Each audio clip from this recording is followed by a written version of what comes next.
mo makamni yengo konjio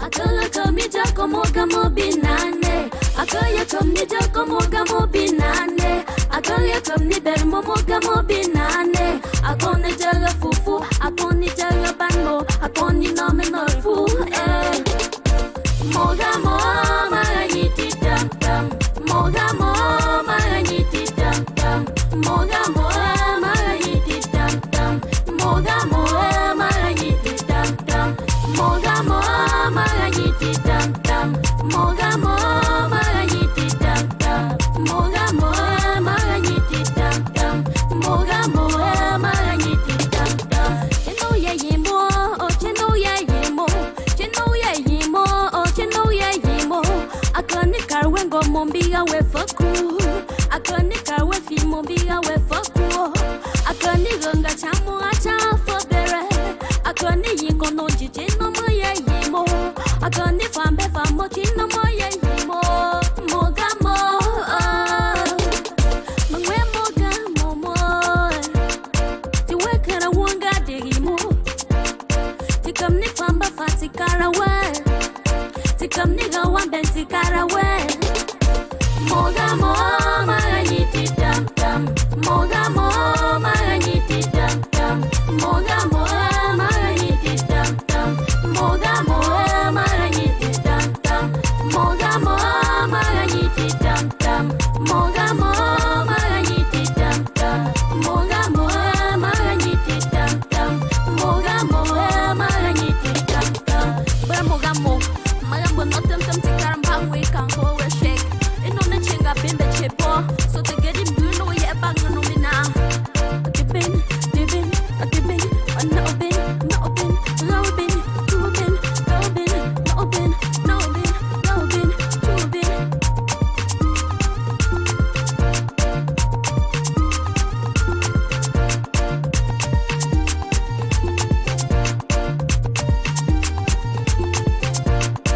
Mogamo maranyiti dam dam Mogamo maranyiti dam dam Mogamo maranyiti dam dam Mogamo maranyiti dam dam Mogamo maranyiti dam dam Mogamo maranyiti dam dam Mogamo maranyiti dam dam Mogamo maranyiti dam dam Mogamo maranyiti dam dam Mogamo maranyiti dam dam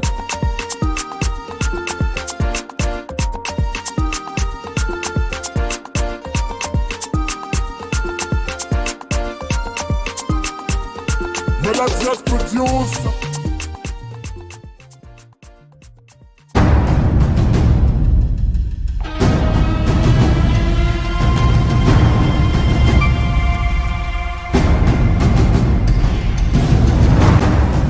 Fellow Ambazonians, dear countrymen, despite the hike in targeted summary execution of our innocent people by Paul Biya's killer squads, I still believe we are now at the twilight of our political daybreak, emptying the combined worth and wealth of a lifetime fortune into the country of our collective dream.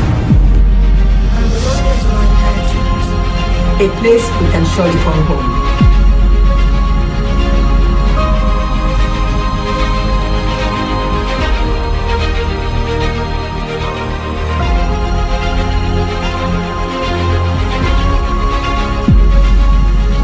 At last, my people, the wind of total liberation is sweeping through Amazonia, our priceless inheritance. The land of our forebears. A place we can surely call home. A few years ago, a vicious dictator declared war on our sovereign nation of Amazonia. It is a war we did not seek nor provoke, but are determined to muster every strength we can harness and continue sending the message to our enemy that we have risen to call home. We have paid dues for everything. We pay tax for goods we buy. We pay fuel in our cars. We pay hospital bills and the dues for all other sacrifices. can give all I have for the one hope that I have. Because I hate my CID, and my city, proudly Amazonian. What about you? Let's get it straight. The freedom of Ambazonia will not depend on the free will of her enemies. Independence will be but days away if we get it right with our CID level. My dear comrades, I am appealing to every Ambazonian to register with the CID program. We have no control over our distorted history, but with our CID, we can set the pace and determine the future of Ambazonia. Yes, the hope for the future is in our hands. As an Ambazonian, my identity is conclusive. My right is guaranteed. My vote will always count as I pay my CID. As an Amazonian, I will shape the future with my CID. With your CID of just $10 per month, the interim government is contract to fulfill all that you wish to be done. Let us build a freedom mansion from the little block, which is our CID living. There will be food for everyone, hope for every child, justice for every citizen when we pay our CID levy. Yes, the dream we can realize. With my compulsory independence dues, CID, I have the opportunity to give to the next generation a greater nation, better than we inherited. Yes, CID program is freedom made easy, freedom made cheap, freedom for Amazonia now.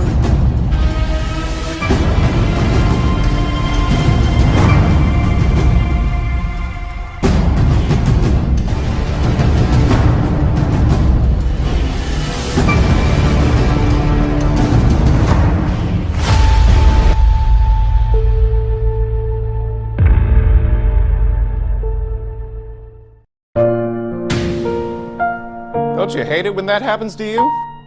When it does, you need this and this and this. When it happens to me, I always know where to go. When you've got professionals on your side, your problems don't stand a chance.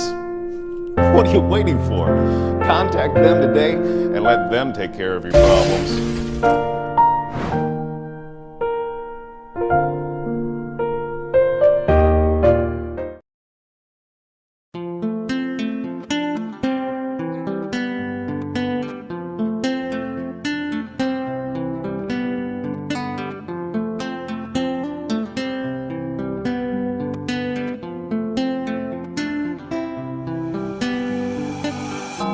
Unguwami na mikomungele amengama, unguwami wandinga malingo mobamende, unguwami wandinga malingo amengama, ndutu omema ezoli zoli na tene unyana ziwo songo mai.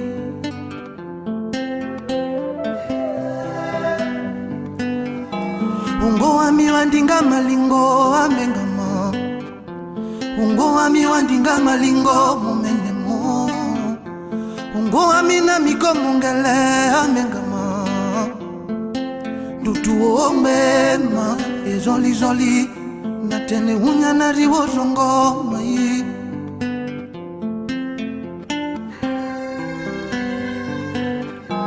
Nadawe tomoziyo mbadawe tomwendiyo, nandwendi mozea vamale kundi muzo, zave tomoziyo bazave tomwendiyo, navendi mozea vamale kundi muzo. Onovea one wende mai, onovea one wende aleo, izo waja iwe lindo yondo die bonda yezuki. Eche nizoli maziwa ikwele chokule ne vatu ukuna mona mama. Eche nizoli maziwa ikwele chokule ne vatu nafowisa wikoko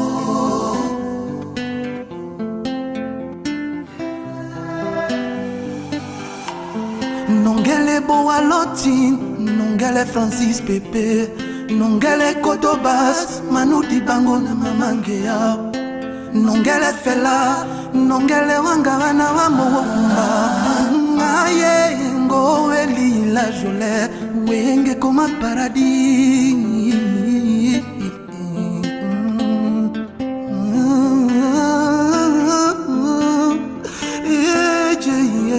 Oh, mama, walini zekete muzoko.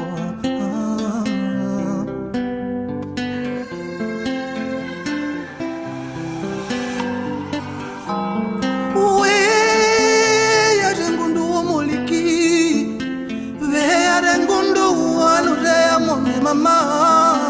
Owaye wanga moto imbana veli motakela moto. Unange ondeki mbana nange oka.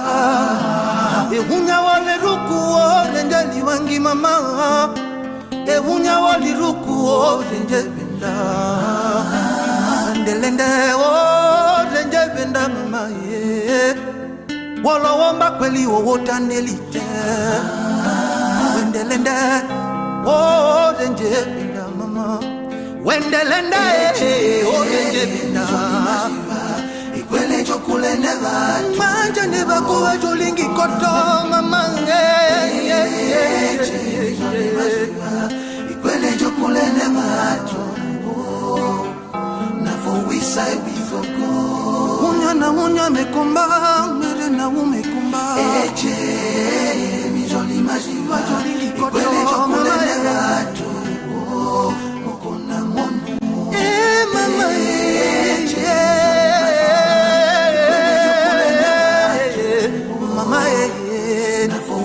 mukona mono jekete muroko.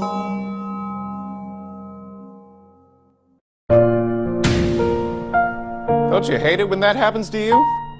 When it does, you need this and this and this.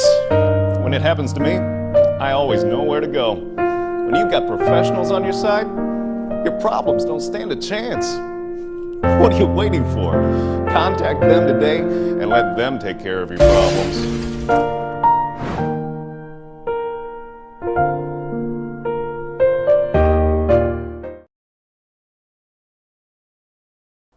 Freedom is coming tomorrow. Get ready, mama, prepare for your freedom. Freedom is coming tomorrow. Get ready, mama, prepare for your freedom.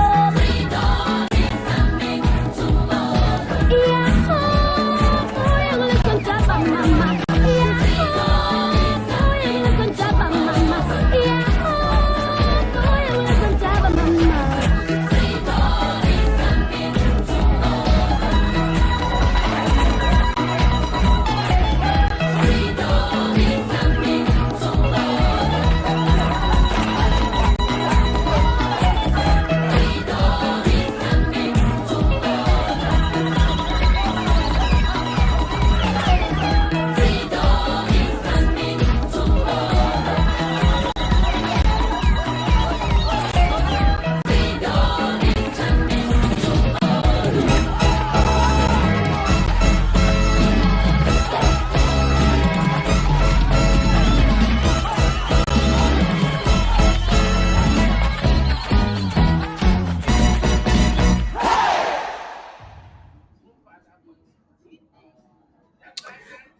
Greetings to all of you on Ground Zero, and welcome to the another edition of Ethics for an Emerging Nation. I want to send 21 gun salutes to all the restoration fighters and to tell you to hold on to the fort. Nothing is wrong nowhere. Don't be frightened, and do not actually get freaked out, because the master of this revolution is on course, and we are following his plan. And whatever is happening, he knows about it and knows it just too well. Well, Ethics for an Emerging Nation is a program that comes to you every Friday, 10 p.m. Amba time, for the purpose of beginning to instruct you and teach us, so that as soon as we get back to our land, we will not struggle with most of the things that we had swallowed, which were very wrong. So we are doing a kind of brainwashing. Now, listen, when we talk of brainwashing, people just go in the negative form. No, we are getting into brainwashing to clean you up and give you what God had intended that you grow up with, morals. And without said, I would like to call in my panelist and my co-host, who is going to be coordinating with me as we discuss this very important subject matter, ethics for an emerging nation. And I see right there my co-host, Mama Manka. Welcome and God bless you. Can you just say hello to our people before our panelists come in? Over to you. Thank you, thank you, thank you. Thank you, Pastor Commando. Greetings, greetings to Ground Zero, Ground One, the diaspora. Today is another exciting edition for our Ethics for an Emerging Nation. As the Pastor Commando has said, we are bringing you guys and us information to prepare our nation, because we are an ethical nation. It's going to show us, everyone and us, how different we are from the La Republique that we are running away from. Over to you, Pastor. Thank you very much, Mamanka. You remember that most of the young men and women who are in their 40s downwards might not have had a foretaste of what we had.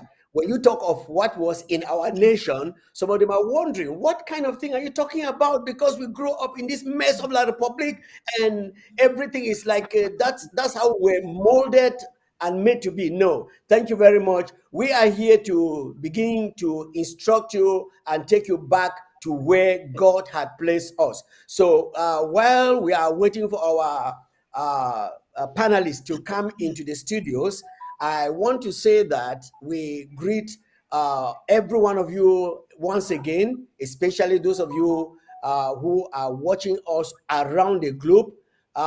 This is a program that is not only for the Ambazonian people, but then our major focus is for the Ambazonian people. And because of that, we want to alert you that this is what God actually meant for us to do in the society, to live a life of moral upstanding, moral uprightness. And that's what we are bringing in ethics. Well, I can see here the two panelists, our gentlemen. May I change and call them teachers? Yes, they are our teachers. Mamanka, what do you say before I introduce them? Do you agree with me that they are our teachers? Our most able teachers, Exactly. We have had very, very good teaching episodes with them. The past 3 or 4 episodes we've had with them, I can assure you, I know I have learned a lot from them, and I hope that you have been learning something from them also. Yes, and thank you very much, Mama Manka, because these two honorable seasoned teachers are not just teaching theory. They are men of experience. They have experienced what they are teaching, and want to say thank you. We'll go ahead to ask our Dr. Titanta, introduce yourself, greet the people, and we take off from there. Over to you. Good evening,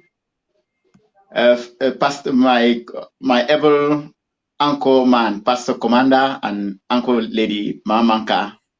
Good evening, fellow Ambazonian. Good evening, Barrister. Good evening to everyone around the world that is listening to us. It's a privilege once more again to be on this show tonight. And I count myself really humbled to bring my own little contribution in our nation building. So I will never miss to come up when I'm able to, by the great grace of God, with the strength that God gives us.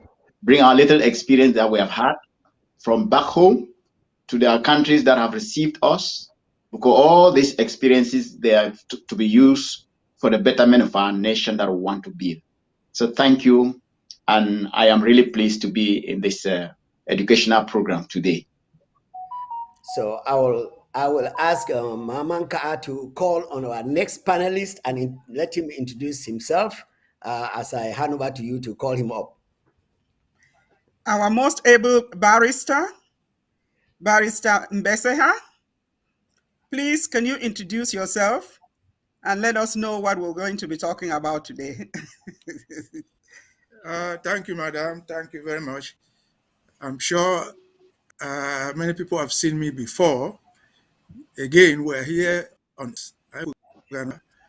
We said ethics is the moral compass of the society.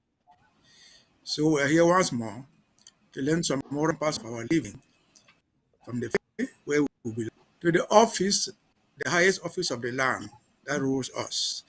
Thank you again, viewers. We have to learn something. Thank you, moderators, for being here for us.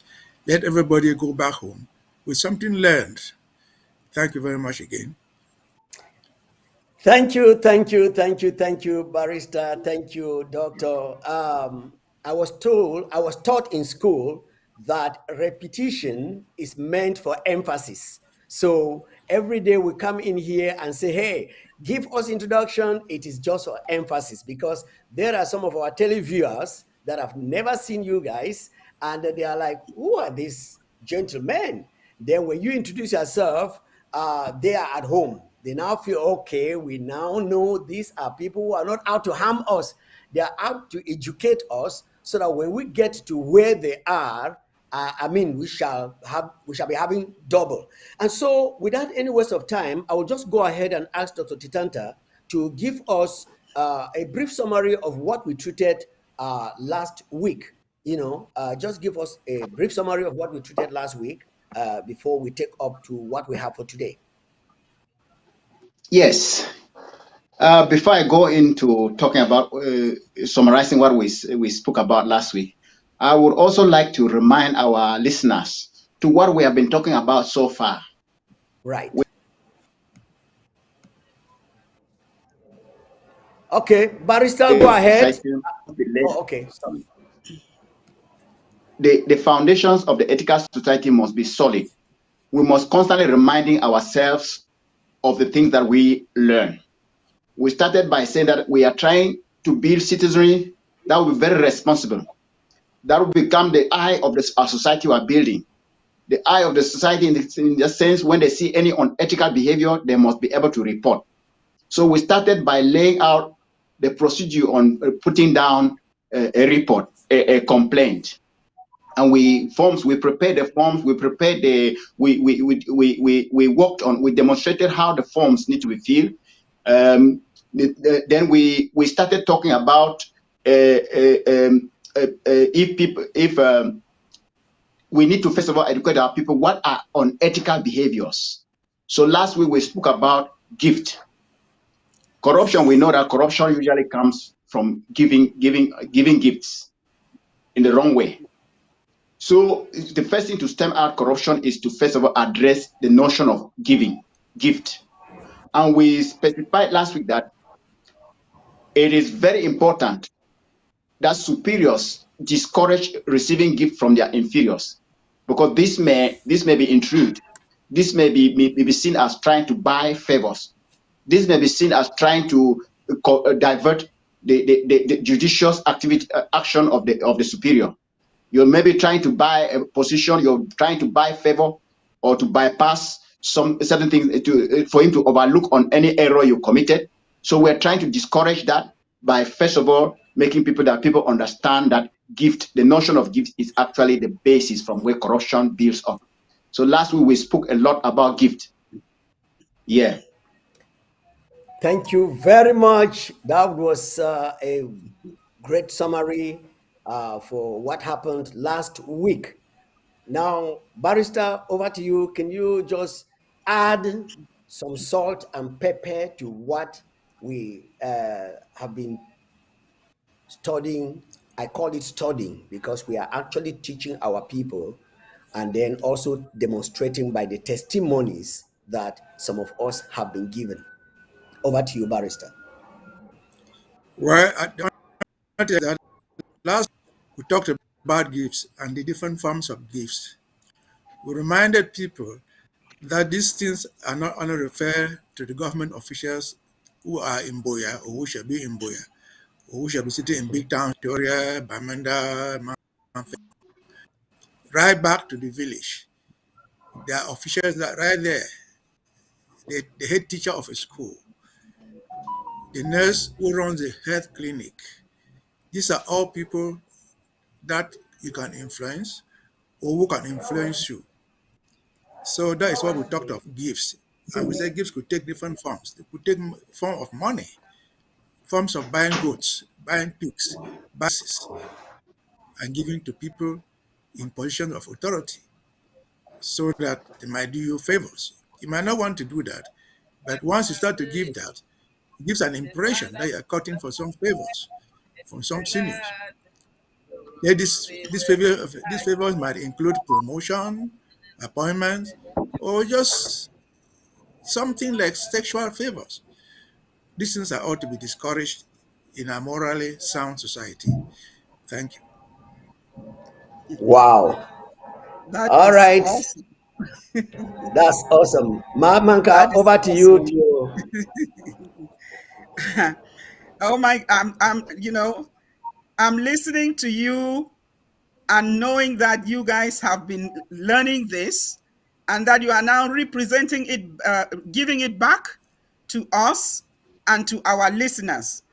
And it is exciting to see that if you guys can come back and repeat what we all have gone through for the past how many weeks, I can assure you that I know our people on the ground one, and here in the diaspora are listening. So thank you guys for that recap. It's a beautiful, beautiful recap. But before I give it back to you, Pastor, we have one of our panelists has just joined again. Ma Endele, welcome. Thank you very much, Mamanka. I'm glad to be here. Thank you. Please introduce yourself, and we are happy to have you amongst us today. Please introduce yourself.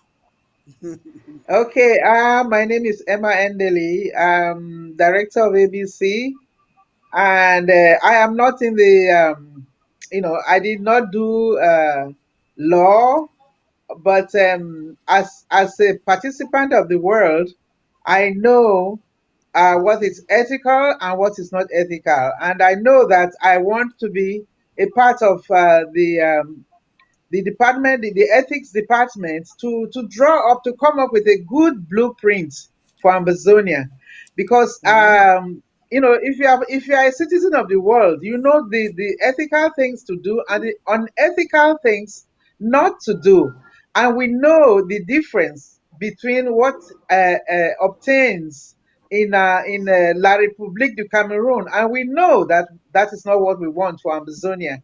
So I am actually here as a freelance participant, to give my own experiences, to give my own experiences and to remind our people of some of the unethical issues which are going on now in the world, which are being discussed all over the world. That's it, wow. Mamanka. That Wow, is wow, awesome. wow. Over to you, Commando. Isn't that awesome? That introduction is mind blowing. That introduction is mind blowing and very, very encouraging. We are extremely glad to have you today here, being an Thank you. experienced moralist, because there are those who have Yes. studied morals in school in theory, and some have just grown up to study it practically. And so when we meet with theorists, those who have studied it theoretically and those who have just studied it practically, and they come together and we rub our brains, our minds together, it will sink deep into the hearts of our Ambazonian people who happen to have been born. It's not their fault, they didn't choose to be born at that time, but who happen to have been born in a time where the occupiers and imperialists and usurpers had come into our land and grabbed it and then took away our morals and feed into them immorality. And so we are glad to have you, Mama Indele. Welcome. So today, without wasting time, we are going to go ahead and actually talk of a very important situation, which unfortunately is happening right now, even in our struggle, in our revolution. We all remember that this is Ambazonia is a virtual country now for us because we are not on our soil. And whatever we are doing here, we are doing in anticipation of getting back to our land and seeing the same way of living come to life. And so today, we will be talking of misuse of position. Misuse of position. I will allow Barrister Mbese to, is it Beseha? Mbeseha. Barrister Mbeseha, Mbeseha. okay.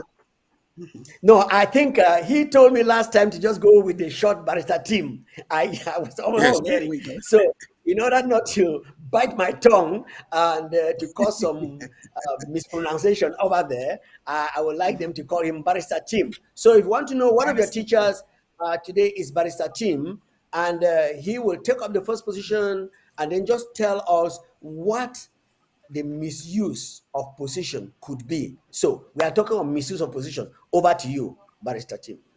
Thank you once more. As a lawyer, I'm not here to prosecute you and send you to prison. I'm here to prosecute your mind and educate you on the well-being of society, on the well-being of your family, on the well-being of our future government. When we talk of position, again, let us be reminded, we're not talking about people who come from Buya, the headquarters, to do all that. There are positions right in the village where you are. I'm very sure that almost everybody in Ambazonia has a school located in his or her own village. And this school has a headmaster, they have teachers, they have all those things. So those are position holders, the whole positions, which can be abused right in the village there. For example, it is unethical and really unacceptable for the village school headmaster to get children to go and work in his farm. For the classroom teacher, Madam A or B or C, to get children to crack her egusi during class, during working hours. That is using your position in the wrong way. Can they work in the teacher's farm? Yes. Can they crack the egusi for Madam? Yes. But not at the time of school. They can come to work in your farm on Saturday if they are your friends. But don't force them with your position as a headmaster to do it. Or with your position as a class teacher to carry a egusi that you will grant and send to your brother or your sister who is living in Japan or London or somewhere else. That's the village level. They will progress a little bit higher to the government. The city mayor, the delegate who lives in Bamenda, who lives in Kumba, who lives in a big town, is an office holder. He has an office. That office, for example, may have a car. They may even have a bicycle. Some offices have motorcycles. Don't abuse the use of those things. The car, if there's one, is meant for service. It's not meant for you to use that position, send the car to go, or whatever thing to go and carry firewood for your girlfriend, or for your brother, or for your cousin. That is usually for somebody who is attached to you as a friend or as a relative. That is equally wrong. And then the chain goes up to the biggest people we could imagine, a government minister sitting in Boya. You have more facilities to use in that position. The temptation is to to ruin what that office with their use of position. Once you're in Boya, the office in Boya, for example, it recruits people, employ people. So what does that mean? Don't use your position to employ your girlfriend or your boyfriend. Don't use your position to employ your friend's child or daughter or son. Don't use your position to give your own son or your own job, your own daughter a job. It does not mean that they cannot get a job in your ministry, no. But let them be qualified. Let them compete with any other person. To be fair, otherwise, you do these things, people see it. People are watching them. They say, oh, that officer, that is, Misuse sisters are working there, his brothers, his own children are working there. No, that is unethical. That is use of your position to help you or to help someone affiliated to you or someone connected to you, which is unrelated to work. If you are in Boya, for example, or in Bamenda, you have a big prison there, where we have prison administrators. Let the prison administrators not abuse the office, for example, by getting prisoners to go and build their houses in town. That is an abuse of office. The prisoners are not your personal employees. If you must get them to work in your farm or to work in your house, I think there are regulations there. You pay for them. Under the production prisons, there's a way for you to get them there. Go there officially, and they tell you a worker is 500 francs a day. You pay, you give me a receipt, they are assigned to you, and then they work and go back. So once we understand this, I think we'll be able to know what we are doing from the village level up to the national capital. If that were not allowed, of course, whoever shall be the president or the prime minister will sit there and recruit everybody in the police force to be his brother or sister, or to be his cousin or his girlfriend's or boyfriend's children. And at the end of the day, we'll end up getting a family government, not the national government. So those are the issues that we have to avoid with positions. Again, the issue is position. And I emphasize again, position is not only dealing with somebody sitting in an office in Boya, a four-story building with air conditions. No. It does not deal only with somebody sitting there who is driving a Mercedes car given by the state. No. Somebody in the village, again, riding a bicycle as a village headmaster is in a position of authority. A madam in the village teaching in a primary school is an authority in that capacity. If we respect all this, we shall have come out a better nation than we are presently in East Cameroon. Thank you. Can I say something? Go ahead, Mama. Okay. Yes, please. So, Barrister, I'm coming back to you again with last week, 2 weeks ago, we saw that video on how corruption destroys the economy of a nation. Would you think that using position and hiring all these people who may not be productive at all, do you think they can affect the productivity of an office, a school, like all those? I love those examples that you are giving. They're very, very, very applicable. Can you speak on that, please? Oh, yes. First and foremost, why is there corruption? Why are you trying to corrupt? It is because you are not qualified for the position. That's why you are trying to buy it indirectly.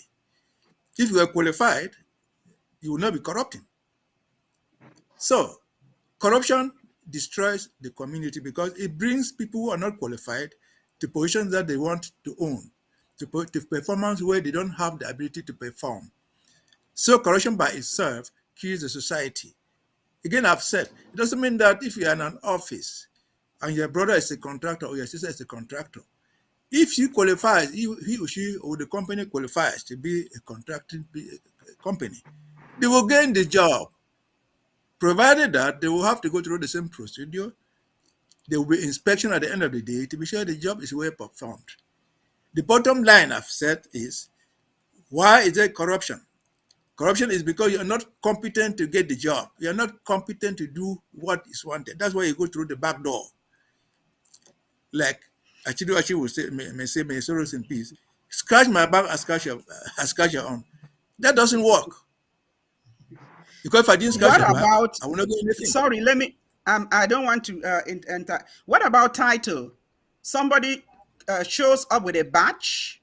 He's a police officer and he flashes a badge, and then it affects, is that use of a title also? Could you consider that use of a position? Using his title as Oh, a yes. position? Yes. I can give an example. There was a magistrate in Boya. He's not dead. And in those days, even till today, when they come, they line up to get things. People had lined up for a service. The magistrate came late. I was behind. And the service giver saw him and said, look, ask his messenger to go and bring that magistrate. The one brought him to be served first from the back of the line. And this man was a very violent man. After being served, he gave the serving officer a slap and said, you're serving me now because I'm a magistrate. So what these people stood in front of me? Are they not human beings? Yeah. So because they are smaller, because you recognize my face, I mean, at the time where it was a small place, that magistrate was called Magistrate Dopping. Most of us know him. Wow. He said, look, wow. Therefore, because you recognize my face at the back, I'm to be served first. That is unethical. Take it back even to a normal thing. You go to a party, people are standing on the line and eating. The food is not even enough. Some big man is behind there, he came late. He's at the tail of the line. He has to be served. And he served with the best dish. By the time that they get to the 20th, 30th, 40th%, the food is finished. That is unethical. It is lining up, line up. Take your turn, be served at the appropriate time. If the food gets finished before it gets to you, so be it. Thank you, madam. Thank you so much. Commando, back to you. Thank you so much, Barrister. All right. So without further ado, we'll go straight to Barrister. Barrister, you have talked so much that we are trying to heap more questions on you. Let's go to Dr. Titanta. Dr. Titanta, can you just tell us what opposition could be, spicing what the barrister has already said and then bringing out the well of knowledge that is embedded in you? Over to you. Yeah. I was really, I had to be taken aback listening to the great examples that Barrister was presenting, because he has deep experience with the system, especially in La République du Cameroon. I would go to talk about the notion of government property. This is something that people can use because they are the people have the title. They've been given authority. They'll be given also things to work with, instruments to work with. They've been given offices to work with. They have given cars to work with. They have given farms to work with. They have given people under their control. So misuse of authority could also be led to misuse of government property. And by government property here, there are a lot of things that are involved in government property. You have cars, you have buildings, you have offices, you have office materials, you have roads, you have land, government farms. So these are things that they belong to the state. They don't belong to the employee of the state. You as an employee, you are just a caretaker of these things. And the fact that government has given you authority over those things means that you have a high responsibility over those things. Responsibility to protect those things, the responsibility to conserve them, the responsibility to make sure that those things are not damaged, the responsibility to make sure that those things are handed over to the next generation in good shape, to avoid waste, to avoid unnecessary waste. So these are things that positions should be used to take good care of public property.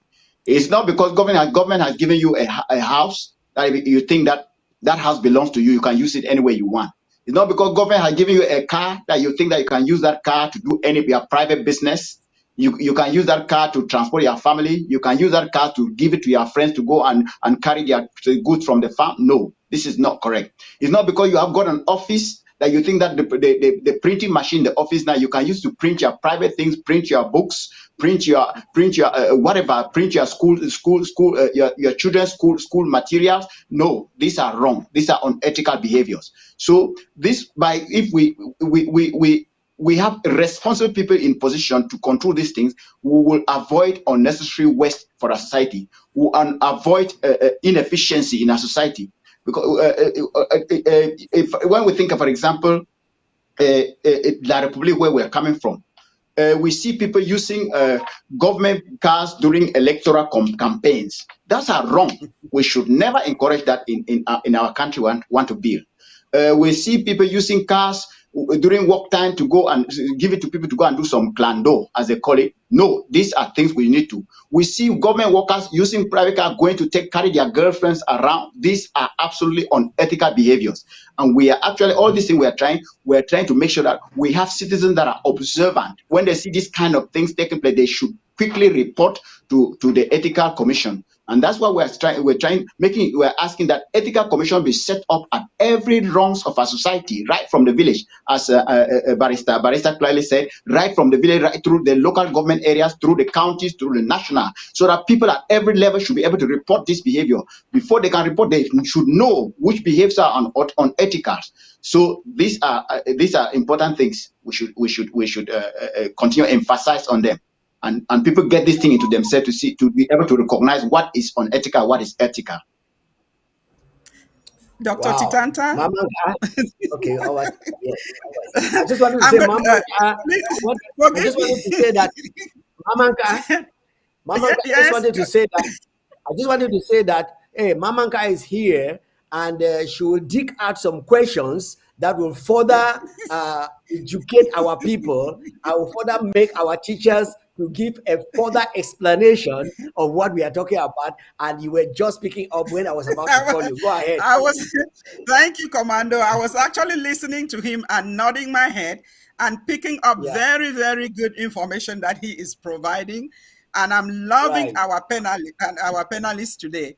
So, Doctor, let me ask you this question. You have talked mostly about physical things that we can see. Would you say that use of information, privileged information that you gained as your position, can you say something about that? Yes, this is a very important point, because once you have been given place of authority, there will be some classified information that you will know. You will be very, very much aware of. And you are not supposed to use those classified information to favor you to foster your business agenda or the business agenda of your friends. Let me give, for example, that you are involved in a decision that will involve some stock market that will have in an Amazon stock market that you're involved in. So you see, the regulation that you are setting up in place. You may be aware of the regulation there, and then you use that to go and maybe inform your friends on, oh, there's going to be, for them, the CDC will be put on a special market, and something will come up, so that will probably cause the prices of commodities being offered by the CDC to drop. So you should probably know these are things we should discourage. We should discourage people from using government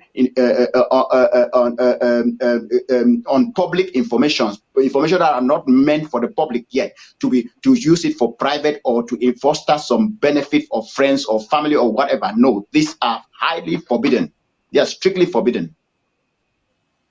Wow. That is all. Awesome. I am in awe. I am in awe. Back to you, Commando. Right. Commando. Okay, thank you very much. Thank you very much.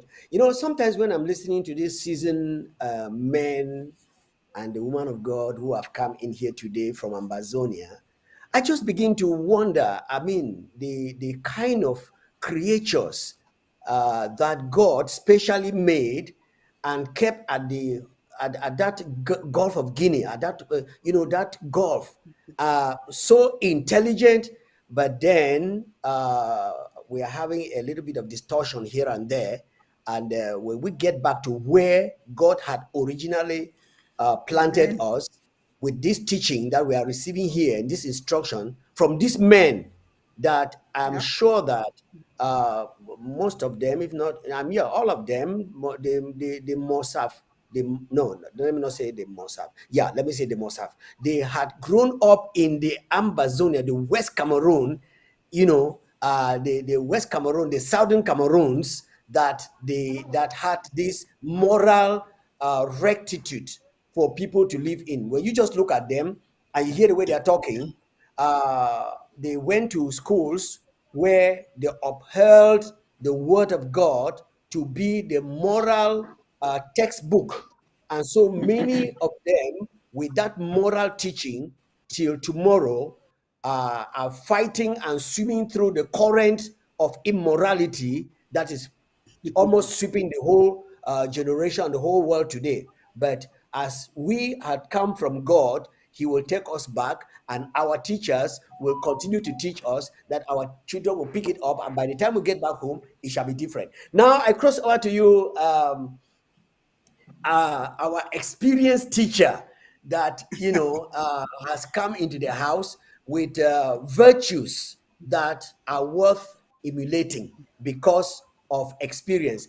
I don't know, do you all agree with me? They told me that experience is the best teacher, and That's I right. think that. All right, good. Okay, Mama Guy, when you when you come into to concord with me, I see two have agreed, and where 2 or 3 agree together, it is established. All right, over to you, Mama Indele, to tell us misuse of position from the way you have grown up to see right back in our country as the teacher, and where you are right now, because they are still trying to practice that in some of those places. Over to you.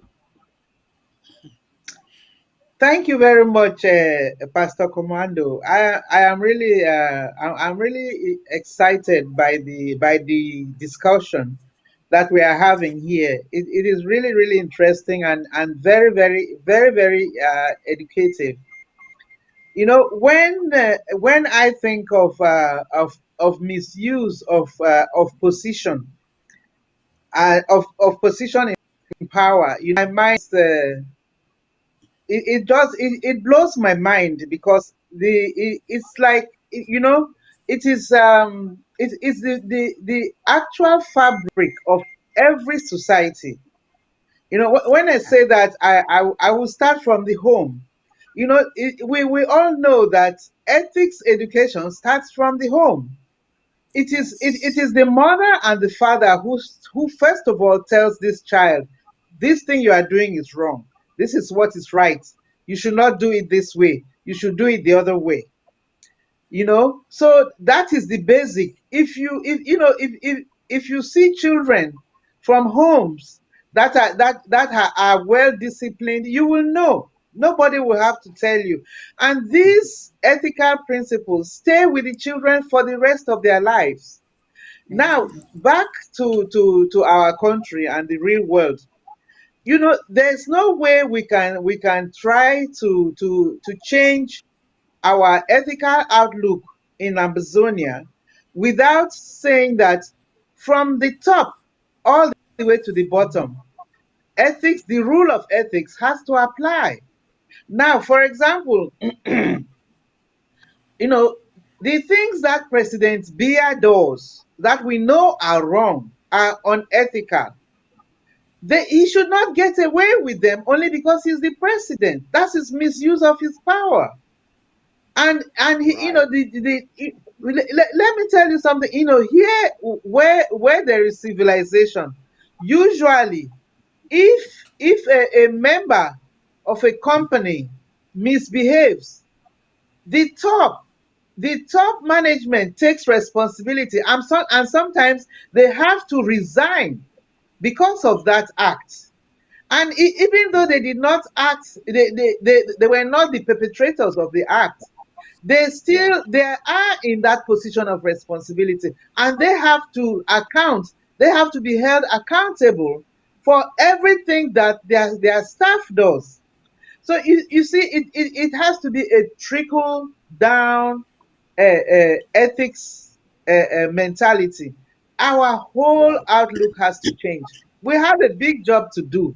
Seriously, it doesn't mean that I'm not saying that there isn't corruption or unethical activities going on in the rest of the world. No, we should be able to be responsible and point these things out and call these things out. That is the only way we can revise our society and put us in the right mindset. For example, a gendarme stops people on the road and is asking for particulars, as they call it, but he has no right to do that.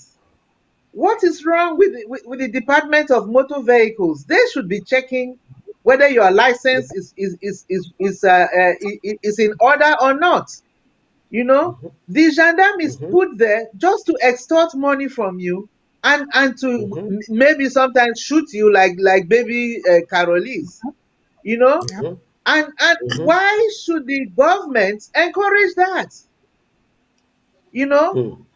That is that that's the way I look at it. The misuse of position is in every part of the fabric of our society, and it starts all the way from the home, from the house. If a father uses his position to harass or punish the children, too much in excess, because sometimes people beat their children until they kill the children. Maybe they did not plan, but you see, that is again misuse, and that is the one person who is supposed to protect you in this life is the person who takes your life. So everything that you do, you have to think of ethics. Misuse of position is rampant. It is just in every part of our lives, and it is something that we will have to work with, because it cuts through every part of society. You cannot say that it is only in government, or it just goes all the way down. Now, for example, if say a company advertises for a job, and the president of that job decides to put only their own relatives, what happens to the rest of the people? What happens to the rest of the population who are even more qualified? They are affected. Nobody is thinking about them, their own lives.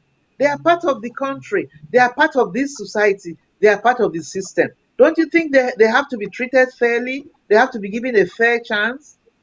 So it's going to take a lot, to change our mindset. But I just see that there's misuse of position in every fabric of our lives, and that is what we should fight against, because that is the modus operandi of La Republique, and I don't see them changing anytime soon.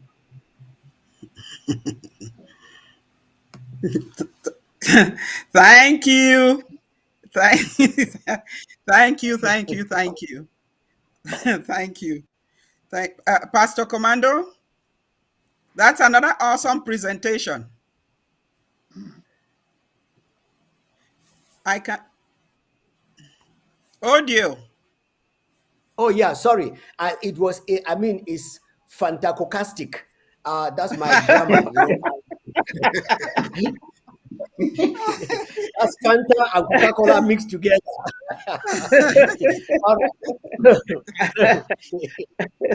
So I can drink some right now. Yeah, thank you very much. Mamanka, if you can just give me a minute or two, just go ahead and make a few comments before you can come in. If you permit me, I'll just do that very fast. Yeah, absolutely.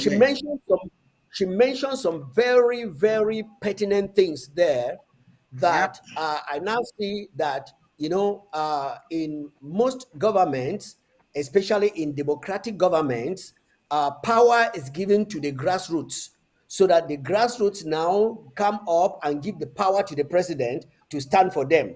But in this moral aspect, Power starts from, the morality starts from up and goes right down there to the grassroots. That's why when she mentions that this moral, education starts from the house, I was so excited. I was so excited. And then she mentioned something about child punishment. I think that it should be child discipline. It should be child discipline, not punishment. But when you punish a child, like what most of the countries of the world are doing, although it's a business and it's a shady business, that when I was growing up, I said this some time ago on this podium, that when I was growing up, there used to be a reformatory center in Boya. Reformatory center. That means if you are a criminal, or you are behaving wayward, and you are behaving immorally, and they catch you up, either the police picks you up and they take you to the reformatory center. When you graduate from there, you are not coming out to be a double or triple criminal to the society. You are coming out there, either you are a tailor, or you are a carpenter, or you are a builder, or you are coming out there saying that was how it was. That was a form of discipline to make them recall why they are here and come out and behave morally in the society. But today, our prisons are actually punishment centers, because when they go inside there, some of them go in there, they come out, they have learned how to smoke banga. Some of them have come out, they have learned how to steal, they have got all other tricks from other people how to steal, and so on and so forth.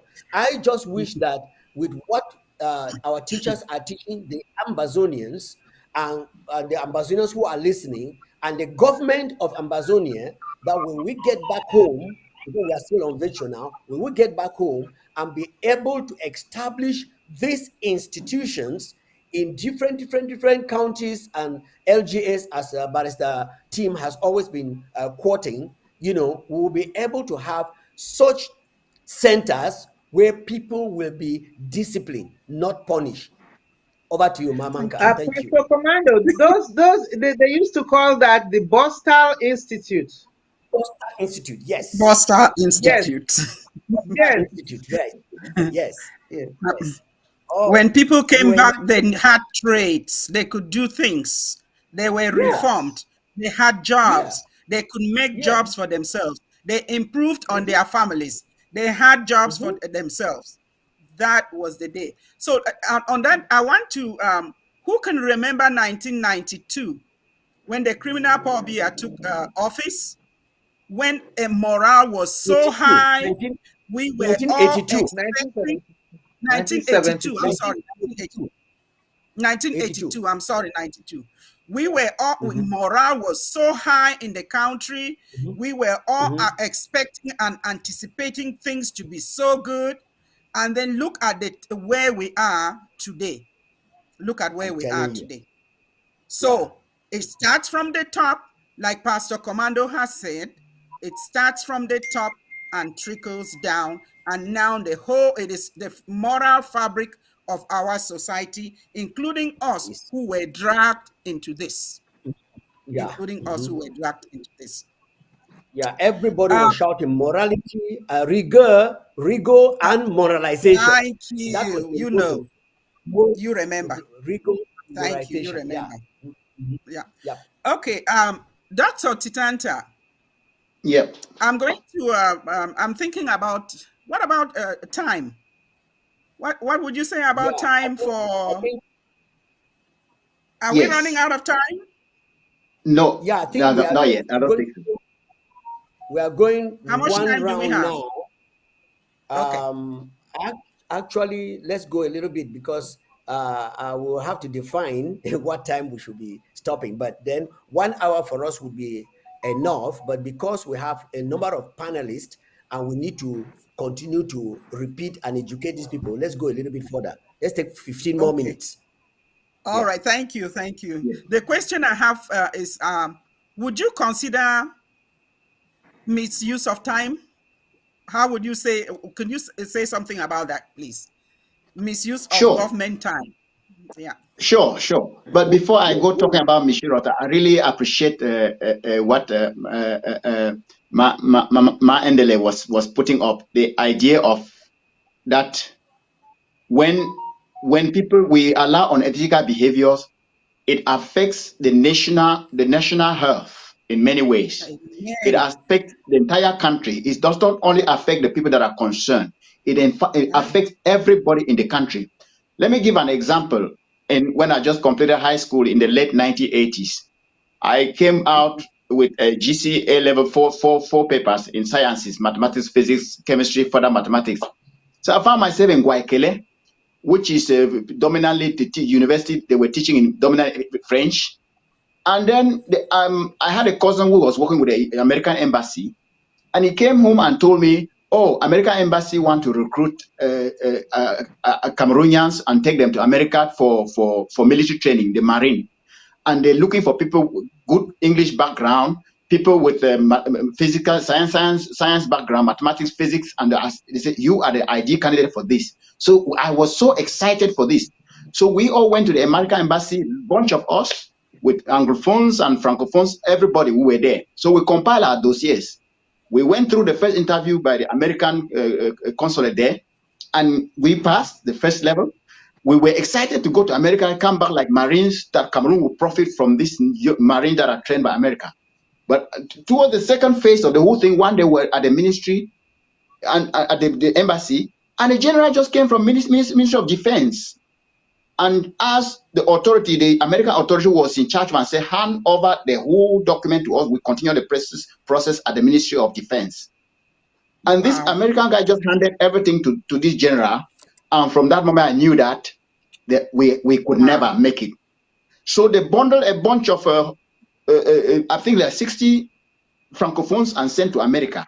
They could not speak French, the English. They didn't have the background was not what the Americans were looking for. They bundled them back to the country. Who are the losers? Who are the losers? These are the kind of things that when we use our position of authority, we are not only disadvantaging those that are directly being affected, the whole nation suffers. Yeah. Now coming back to the use of time, it is very important. If work starts at 8:30 and ends at 5:30, government employers are expected to be effectively at work, not just sitting there and going on their social media and doing or making unnecessary phone calls. They are supposed to be judiciously using the time allocated for that job to do their work. Let me give another example. When I came to Belgium to do my PhD, I was in my office, started doing my PhD for physics, and this Cameroon guy who was also studying in the same university, he came to my office at 3 o'clock in the afternoon. And he was sitting there, I was on my computer doing my work. He said, John, what are you doing? Let's go and get a beer. I said, my friend, what time is it? The work finishes at 5 o'clock. He said, is it your papa's farm? I was like, this is not right. We cannot bring this our own way, our Cameroonian mentality into even the white people kind of. So these are kind of things we should really discourage. So we should discourage people. We should make sure when people are at work, they come at work to work at the time that is supposed to be at work. They don't leave the office before the time elapses. While they are at work, they must be effectively doing work. They cannot use that time to do their private business, like maybe you are working on your, I don't know, writing a book, your own book, or using that time to develop your business. No. Using that time to do anything that is unauthorized, it is not allowed. You cannot use that time because you have a position of authority in that department, that you ask your subordinate, somebody who is below you, to do something that would be in your own favor instead for the purpose of the state. No, these are not allowed. Every person, we should not allow these kind of practices to be condoned in our society. Thank you.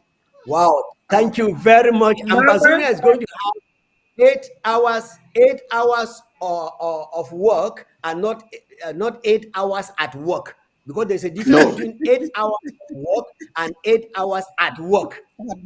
All right. Yamanda, you want to say something? Mamanka, I just have a little something to add to what Dr. Tatianta has said. Go ahead. Yes, if you don't mind. You know, my dad worked in Yaoundé when I was growing up, and he was one of the postal directors in the post office, and he was brought in from Cameroon, first of all from Nigeria, and then Southwest to run and start the post office in Yaoundé. You know, one of the things that the workers there, the French workers there, noticed was that when my father goes home for break at I think at 12 o'clock, he always returns back to work. You know, meanwhile, the other workers, most of them never returned. They went home, they just ate their baguettes, the bread, and they drank their wine and they slept off. That, you know, people were working only like 4 to 5 hours a day, and then and call it a day. You see, so we go back to the head of that department. If the head of the department does not come on time, how would he see whether the others are coming to work? You see, Yeah. it goes back to the person running that government. You at the top. If you show example and you hold your workers responsible, everybody will keep to time. Wow, wow, wow. I wish we cross over very shortly. Yes, Barrister Tim, you have been gathering, and I know that your input and you have gathered all that we have been trying to say. We would expect that if you wouldn't mind, you give us in a summary form, and then when that is done, we also need your concluding statement, because this is the last lap we are taking before we conclude. Let's go ahead. Oh yes, or rather, just say what you are saying. Then we'll go around, and then we'll come back for one minute of conclusion. All right. All right. Thank you, sir. Uh, what I have to say right now would go through what our other panelists have just said. Let me start with Yes. positions. There was something which I did not emphasize: endorsement, endorsing a product. When you hear the word Yes. endorsement, you might never find it in Cameroon. There's nothing like endorsement there. But I can give you an example to illustrate. We have something in Cameroon we call the National Book List. All books to be used in primary school, in secondary schools are approved in Yaoundé. If you happen to have your brother was the director or the minister of higher education, primary education, and you written a pamphlet, and that guy endorses it, they call it in the country top. Government don't approve them. Minister don't also OT. That's what they ask you the question. That's unethical. You don't approve books from your brothers and sisters, because once you approve, the thing is going to go to the market. The guy is going to get the money nationwide. So don't endorse books. That's an example of endorsement. Then I go to the other side where my co-panelist said, insider knowledge, gaining more knowledge from where you are. We don't have a stock market in Cameroon. As of now, we don't have one in Ambazonia. But there are areas where you get inside information and abuse it. I illustrate it again. I'm sure most of us, or many of us, have at least said something called Toleti. The CDC had Toleti and they had do tea. These were tea estates that brought a lot of money. We don't even drink tea in Cameroon. That thing was not in Cameroon because we don't even know the use of it. It was sold to China, to different parts of the world for so much money. For many, many years, Johnny Bangu was the general manager of the CDC. And so he knew what every estate could bring in. He had insider knowledge of what these properties could bring.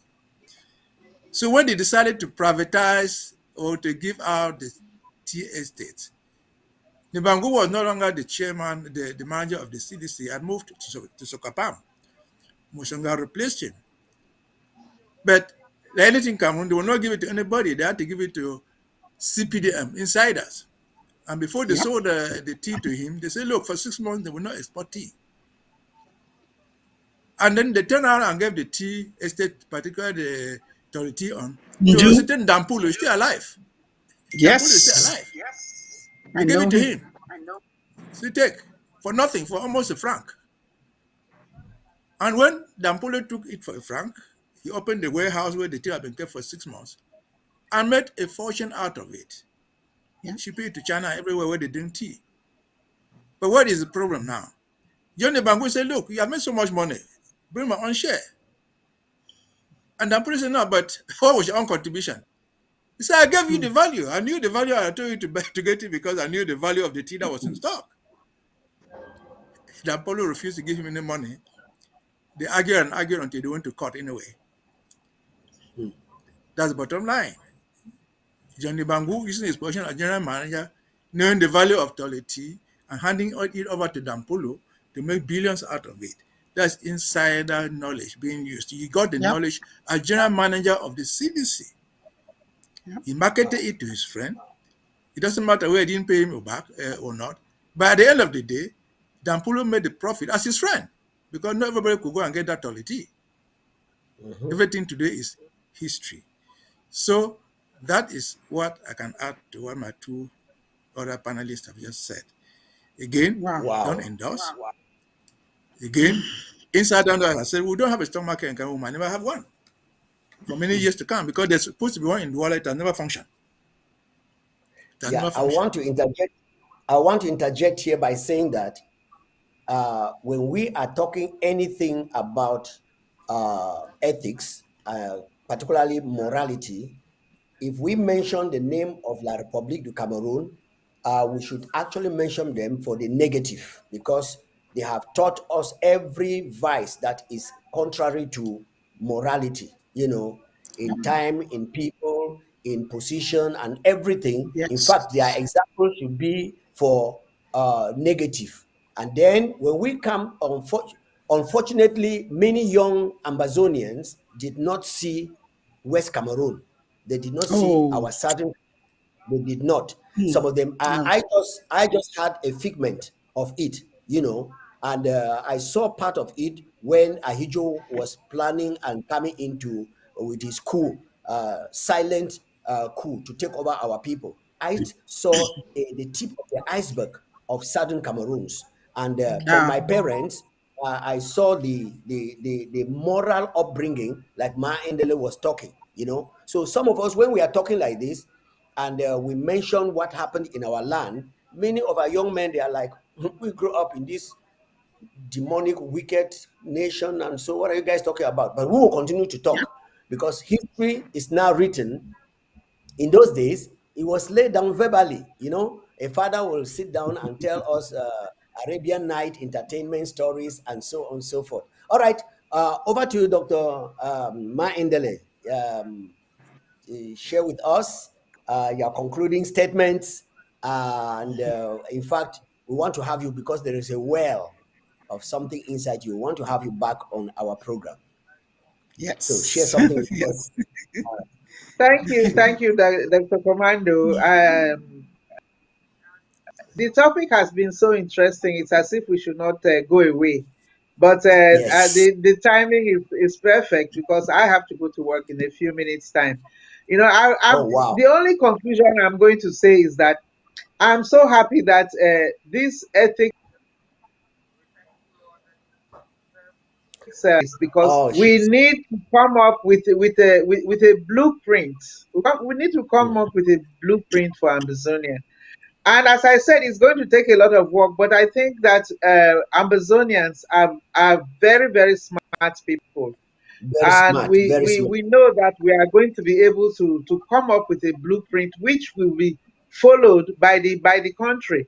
Another thing is which I want to add here is that in choosing our leaders, we have to be very, very aware of the ethical character of whoever we are going to put into leadership. It is very, very important because that is what is going to change the tone of Ambazonia. That is where it begins, because it's a long road, but we cannot despair, and we need to go back to a lot of the things the way they were. Thank you very much. Wow, thank you so much, Ma. It is so interesting. I think this ethics for leadership before they are appointed to position, we are coming to that particular topic, and we are going to pray that Ambazonian smartness and the people who are smart will be able to fish out the hypocrites amongst us, because the La Republique blood is still flowing in some, especially many of the young men, many of them. They have learned everything, the tricks of La Republique, the games of La Republique. In fact, La Republique can come in here and see all of us here now and change us to be Chinese. And then everybody will believe that we are no more Amazonians, we are Chinese, because they are very good at fraud and anything that is not real. All right, Dr. Dr. Titanta, over to you, your last words. Sorry, Yeah. you would have said No, no, no, something no. before. No, no, no. Okay, go. Let, All no, right. no, no. Let All right. it's his role. Yeah. All right. Okay. Yeah. I would appeal to all Ambazonians, as the Bible says, be ye not hearers, but doers of the word. As we all are hearing these things, let us try to be putting them in practice. Yeah. We will want to have Ambazonia being led by people of more high moral standing. We want to be led by people who are very responsible. Mandela spoke about responsible citizens. That when you are in a place of authority, you have given from position, and that position may come with some government property to take care of. You must take care of those property as if they were yours. The Bible said, do your service unto man as doing unto God. I would say, do your service unto Ambazonia as if you are doing it unto God. If you have been given any property to handle, you take care of it. We remember a country called, I think it is Tanzania. The president that just died, he came to power Tanzania, just within a short time, highly ethical man, and changed the nation. We have heard about the story. He went to hospitals where he was seeing sick people lying on the floor, with beds were broken, scanning machines have been broken down, and those hospitals are supposed to have technical department to be taking care of those materials, but they were not doing their duty. There were people in position of authority who were not doing their duty to be responsible to protect and conserve the government properties that are handed to them. We want a country made of responsible leaders. Thank you all. Wow. Thank you very much. Thank you very much. Before we call Barrister Tim to give us his concluding word in a minute, and Mamanka will be rounding up for us before we go, I just want to say that in this contemporary society in which we are living, especially those of us who came out from La Republique du Cameroon, when you stand to implement the constitution, they call you names. You are being intimidated, because what is presently going on in the interim government now is because our president, Dr. Sako, has stood to make sure that before any department, any governmental department takes any decision or action, they must abide by the constitution. And when people want to do things out of the constitution, all allegations and every other defamation and blackmail is coming in. But we need people like him who will show morally and then stand very firm that whatever is happening, we must implement our constitution, whether you like it or not. Those are the kind of things, and that's what this office is actually teaching the Ambazonian people. Ambazonian people, listen. We are preparing ourselves. We don't want to sit down here and then come and start preparing back at home. We are already preparing you.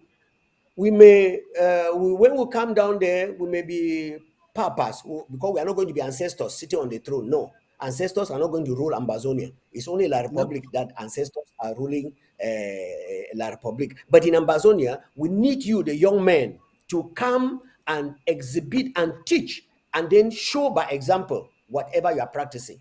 Thank you very much. Over to you, Barrister. Yeah, concluding statement. Thank you. I want to say that in closing, that we are dealing with ethics with individuals, but at the end of the day, we are training future leaders for Ambazonia. Right. Future ethics means recognizing history as it is, as it was. History is the past. Yeah. If I ask a question here, we have been singing of Fancha, Ndele, Muna, and so on. Where do you find the relics in Cameroon today? I live in Boya for the past 30 years. I've not seen any street in Boya called Ndele Street. What do you have in Boya? Ceremonial place they call Bongo Square. What is this Bongo? Bongo is President Omar Bongo of Gabon, who came to Yaoundé and Ahidjo brought him to Boya. He has a whole square name for him there. There's nothing for Ndele. You go to Manfe, I've not seen any street in Manfe called Samson George Street. I saw a statue of Fancha being dragged in the street of Douala.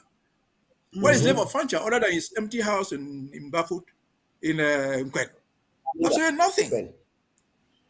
What we have left as our own relics of history are the fans who went through history, who took part in all this in the front of Bafut, the front of Bali. But they are not there because they liked it. It is because those institutions, the palaces where they died, had cultural preservation. So we are going to bring an Ambazonia that will recognize our own history, good or bad. Our heritage. Put our own status there. This is the statue of Fancha. This is the statue of Ndele. This is what these guys did, good or bad. They are part of our history. And it is ethically wrong. I watch a lot of this nonsense in Cameroon there. When they talk about their heroes on Equinox, nobody ever mentions anybody from Ambazonia. It means we never had our own heroes? Nothing. The Funchas were nobody. The Enders were nobody. were nobody. So for us to build a sound society, it should be ethically built. Ethical means recognizing what went before you and then improving on it for eternity. We don't have, like the United States says, what presidential libraries. Presidential libraries here are not the property of the president. They are part of the history of the country. There's a whole committee that manages presidential libraries. Clinton's presidential library, George Bush presidential library, they don't belong to them.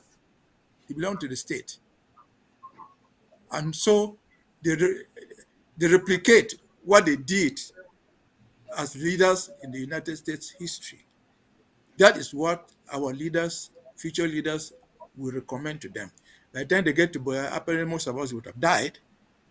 But this lesson, if it is documented, would not have been effaced. So, ladies and gentlemen, young and old, let us preserve our own history as part of our own ethical upbringing. If we did not do that, if we didn't even have the documents from the United Nations, nobody will talk about Fancha or Ndele. Amen. Wow. If you go to Babanda, if you go to Boya, you're not going to find a big building sign there called Ndele's, call even a council hall named after Ndele, even a small space. But we have a place that they call Mountain Club, where they go and drink beer every day. Why not even call it Ndele's Club? So people can remember that name. That name, I'm telling you. So it is unethical to wipe away our own history. It is ethical to preserve our own history for the future. Those of us who are old enough to have seen 1960, we're lucky. The ones who were in 1950s are no longer there. No. So you and me are going, if we're leaving nothing, what have we left? Again, as Adam said, people use their time, government time, for their own purposes. The reason is that there's no work for them. 5 people in Cameroon Republic going on strike to be recruited to the public service. What do they want the public service when there's no work there? Yeah. If you go and say now and there's no work for you to do, you will sleep. You will be tempted to not even come, and nobody will question you because you are not recruited, you are not employed to work. You are employed to earn a salary, which is part of the government's form of solving unemployment problem. No. Look at our interim government as it is now. We have only 7 ministries, just 7 departments. If we were in a rare country, those 7 departments will have more than enough work to work there. So don't create unnecessary ministries, purport to employ people without any job description, without any job for them to do. What is the sense of having Minister of Technical Education, Minister of Secondary Education, Minister of Primary Education, Minister of Higher Education? What are all these people doing? Each with the director, with the with several cars to run into it. So again, the lesson we learn from this Ambazonia, especially the younger generation, as you grow and take over the reins of power wherever they are into a future Ambazonia, have this in your head. That is the thing that will save us. That is the thing that will save Ambazonia for the future. Thank you, gentlemen and ladies. Okay, over to Omanka. Give us your closing remarks as the What a host. what a very, very spirited and interesting conversation. Thank you, the panelists, Ma Endele, the barrister, and Dr. We appreciate you guys. We are going to, I want you all to know that every topic we have discussed, it's developed with examples that all the panelists include for future consumption. Just like Ma Endele said, all the information is being developed so that in the future, Ambazonia, we will not be recreating. Thank you. Pastor Commando, up to you. Oh, you were saying concluding words. All right. Ladies and gentlemen, televiewers, especially on the Ambazonian soil, we believe that this class has been very, very helpful and useful to you. Please don't forget, tune in next Friday, 10 p.m. Amba time to have an exciting, not only exciting, but an educative session that will never leave you go through what some of us, because of La Republic, have gone through. Now, it is liberation when you live a life that is morally upright for your people. Thank you very much, and God bless you. Catch you up next Thank you. Thank you. Next week. Good night. Thank you. Good night. Thank you. Thank you.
Simule abia, sibodo kutingo.